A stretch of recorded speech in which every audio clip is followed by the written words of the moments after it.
Praise the Lord. Greetings to you all in the name of our Lord and Savior Jesus Christ. Today's Bible verse, the Gospel according to St. Matthew chapter 25 verse 10. The bridegroom arrived. The 5 girls who were ready went in with him to the wedding feast. ಮತ್ತಾಯನು ಬರೆದ ಸುವಾರ್ತೆ 25ನೇ ಅಧ್ಯಾಯ 10ನೇ ವಚನ. ಮದಲಿಂಗನು ಬಂದನು, ಸಿದ್ಧವಾಗಿದ್ದವರು ಅವರ ಸಂಗಡ ಮದುವೆಯ ಮನೆಯೊಳಕ್ಕೆ ಹೋದರು. ಇಲ್ಲಿ ಮದಲಿಂಗನು ಬರುತ್ತಾ ಇದ್ದನು. ಅದಕ್ಕಾಗಿ 10 ಕನ್ಯೆಯರು ಮದಲಿಂಗನನ್ನ ಎದುರುಗೊಳ್ಳುವುದಕ್ಕೆ ಸಿದ್ಧವಾಗಿ ಬಂದಿದ್ದರು. ಆದರೆ ಮದಲಿಂಗನು ಬರುವುದಕ್ಕೆ ತಡವಾಗಿತ್ತು. ಆಗ ಅವರೆಲ್ಲರೂ ತೂಕಡಿಸಿ ನಿದ್ದೆ ಮಾಡಿದರು. ಮಧ್ಯರಾತ್ರಿಯಲ್ಲಿ ಇಗೋ ಮದಲಿಂಗನು ಬಂದನು ಎನ್ನುವಂತ ಒಂದು ಶಬ್ದವನ್ನು ಅವರು ಕೇಳಿಸಿಕೊಳ್ಳುತ್ತಾರೆ. ಆಗ ಅವರಲ್ಲಿ 5 ಜನರು ಆ ದೀಪಗಳಲ್ಲಿ ಎಣ್ಣೆ ಹಚ್ಚಿಕೊಂಡು ದೀಪಗಳನ್ನು ಉರಿಸುತ್ತಾ ಇದ್ದರು. ಅಷ್ಟು ಮಾತ್ರವಲ್ಲದೆ ಇನ್ನೊಂದು ಪಾತ್ರೆಯಲ್ಲಿ ತಮ್ಮ ಜೊತೆಗೆ ಎಣ್ಣೆಯನ್ನು ಕೂಡ ತೆಗೆದುಕೊಂಡು ಬಂದಿದ್ದರು. ಆಗ ಆ ದೀಪದಲ್ಲಿರುವ ಎಣ್ಣೆ ಮುಗಿಯುತ್ತಿರುವುದನ್ನು ಕಂಡು ಪಾತ್ರೆಯಲ್ಲಿದ್ದ ಎಣ್ಣೆಯನ್ನು ಹಾಕಿ ಆ ದೀಪವನ್ನು ಸರಿಪಡಿಸಿಕೊಂಡು ಮದಲಿಂಗನನ್ನು ಎದುರುಗೊಳ್ಳುವುದಕ್ಕೆ ಸಿದ್ಧರಾದರು.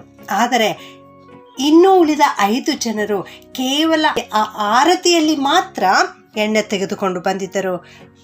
ಆ ಎಣ್ಣೆ ಮುಗಿಯುವುದಕ್ಕೆ ಬಂದಿತ್ತು. ಆಗ ಆ 5 ಜನ ಕನ್ಯೆಯರು ಆ ಉಳಿದ 5 ಕನ್ಯೆಯರಿಗೆ ನಿಮ್ಮಲ್ಲಿರುವ ಎಣ್ಣೆಯನ್ನು ನಮಗೂ ಕೊಡಿರಿ ಎಂಬುದಾಗಿ ಕೇಳುತ್ತಾರೆ.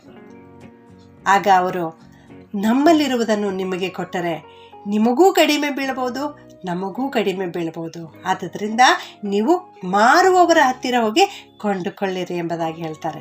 ಈ 5 ಜನ ಎಣ್ಣೆಯನ್ನು ಕೊಂಡುಕೊಳ್ಳಲಿಕ್ಕೆ ಹೋದಾಗ ಮದಲಿಂಗನು ಬರುತ್ತಾನೆ ಪ್ರಿಯರೇ. ಅದನ್ನೇ ಈ ಮೇಲಿನ ವಚನದಲ್ಲಿ ನಾವು ನೋಡುತ್ತೇವೆ.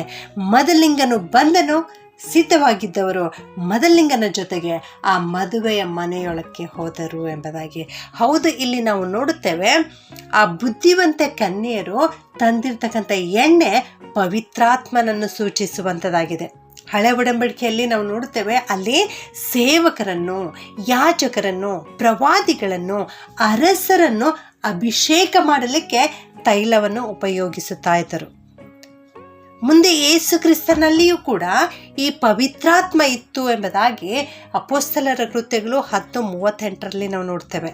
ದೇವರು ನಜರೇತಿನ ಯೇಸುವನ್ನು ಪವಿತ್ರಾತ್ಮದಿಂದಲೂ ಬಲದಿಂದಲೂ ಅಭಿಷೇಕಿಸಿದನು ಎಂಬುದಾಗಿ. ಹೌದು, ನಜರೇತಿನ ಯೇಸು ಕ್ರಿಸ್ತನಿಗೆ ಪರಿಶುದ್ಧಾತ್ಮನಿಂದ ತುಂಬಿಸಲ್ಪಟ್ಟಿದ್ದರು ಪ್ರಿಯರೇ.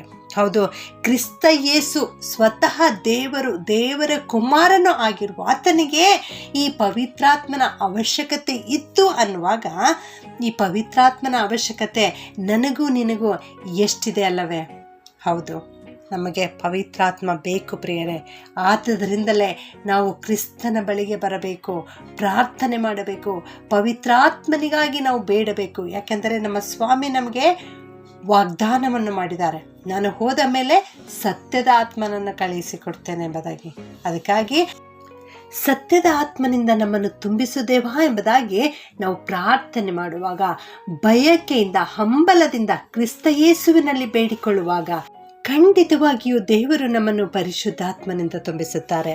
ಲೂಕನು ಬರೆದ ಸುವಾರ್ತೆ 10ನೇ ಅಧ್ಯಾಯ 34-35 ನಾವು ನೋಡುತ್ತೇವೆ, ಸಮಾರ್ಯದವನು ತನ್ನ ಜೊತೆಗೆ ಎಣ್ಣೆಯನ್ನು ತೆಗೆದುಕೊಂಡು ಹೋಗಿದ್ದನು ಎಂಬುದಾಗಿ. ಅವನ ಜೊತೆ ಎಣ್ಣೆ ಇರುವುದರಿಂದಲೇ ಅವನು ಆ ಗಾಯಗೊಂಡ ಮನುಷ್ಯನ ಗಾಯಗಳಿಗೆ ಎಣ್ಣೆಯನ್ನು ಹಚ್ಚಿ ಕಟ್ಟಿ ಅವನನ್ನು ಛತ್ರಕ್ಕೆ ಕರೆದುಕೊಂಡು ಹೋದನು. ಅದೇ ರೀತಿಯಲ್ಲಿ ನನ್ನ ಪ್ರಿಯ ದೇವಜನರೇ, ನಮ್ಮ ಬಳಿ ಪವಿತ್ರ ಆತ್ಮನು ಇರುವಾಗ ಯಾರೆಲ್ಲ ದುಃಖದಲ್ಲಿರ್ತಾರೋ, ಯಾರೆಲ್ಲ ಅನಾರೋಗ್ಯತೆಯಲ್ಲಿರ್ತಾರೋ, ಯಾರೆಲ್ಲ ಗಾಯಗೊಂಡಿದ್ದಾರೋ, ಯಾರು ಸಮಸ್ಯೆಗಳಿಗೆ ಒಳಗಾಗಿದ್ದಾರೋ ಅಂಥವರಿಗೆ ಆದರಣೆ ಕೊಡಲಿಕ್ಕೆ ಸಾಧ್ಯವಾಗುತ್ತದೆ, ಅಂಥವರಿಗೆ ಸಹಾಯ ಮಾಡಲಿಕ್ಕೆ ಸಾಧ್ಯವಾಗುತ್ತದೆ.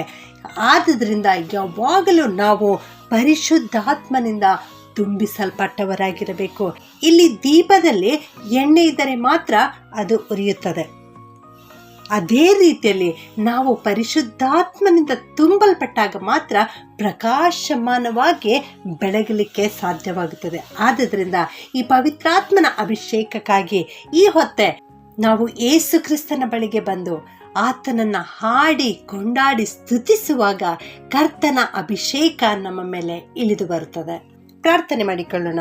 ಪ್ರೀತಿಯ ಪರಲೋಕದ ತಂದೆಯಾದ ದೇವರೇ, ನಿಮಗೆ ಸ್ತೋತ್ರ ಸಲ್ಲಿಸುತ್ತೇವೆ ಸ್ವಾಮಿ. ನೀವು ನಮ್ಮೆಲ್ಲರನ್ನ ಆಶೀರ್ವದಿಸಿದ್ದಕ್ಕಾಗಿ ಸ್ತೋತ್ರಪ್ಪ. ಈಗೋ ಮದಲಿಂಗನು ಬಂದನು ಎನ್ನೋ ವಾಕ್ಯ ಇವತ್ತು ನಮಗೆ ಕಲಿಸಿಕೊಟ್ಟಿದ್ದೀರಿ ಸ್ವಾಮಿ. ನಿಮಗೆ ಸ್ತೋತ್ರ. ಯಾರೆಲ್ಲ ಸಿದ್ಧವಾಗಿದ್ದಾರೋ ಅವರೆಲ್ಲ ಮದಲಿಂಗನ ಜೊತೆಗೆ ಮದುವೆಯ ಮನೆಯೊಳಗೆ ಹೋದರೆಂಬುದಾಗಿ ಕಲಿತುಕೊಂಡಿದ್ದೇವೆ ಸ್ವಾಮಿ. ಅಪ್ಪ, ನಾವು ಕೂಡ ಸಿದ್ಧರಾಗಲಿಕ್ಕೆ ಸಹಾಯ ಮಾಡು. ನಿನ್ನ ಎರಡನೇ ಬರುವಿಕೆಗಾಗಿ ನಾವು ಸಿದ್ಧರಾಗಲಿಕ್ಕಾಗುವಂತೆ ಸಹಾಯ ಮಾಡು ದೇವರೇ. ನಮ್ಮೆಲ್ಲರನ್ನ ನಿನ್ನ ಪರಿಶುದ್ಧಾತ್ಮನಿಂದ ತುಂಬಿಸು ಕರ್ತನೆ. ಅಪ್ಪ, ನಿನ್ನ ಬಳಿ ಬೇಡಿಕೊಳ್ಳುವವರಿಗೆ ಯಾವ ಮೇಲಿಗೂ ಕಡಿಮೆ ಇಲ್ಲ ಸ್ವಾಮಿ. ಯೇಸುವೆ, ನಿನ್ನ ಪಾದದಲ್ಲಿ ಬಂದು ಪ್ರಾರ್ಥನೆ ಮಾಡುತ್ತೇವೆ. ನೀನು ಹೋದ ಮೇಲೆ ಸತ್ಯದ ಆತ್ಮನನ್ನು ಕಳಿಸಿಕೊಡುತ್ತೇನೆ ಎಂಬುದಾಗಿ ವಾಗ್ದಾನ ಮಾಡಿದ್ಯಪ್ಪ.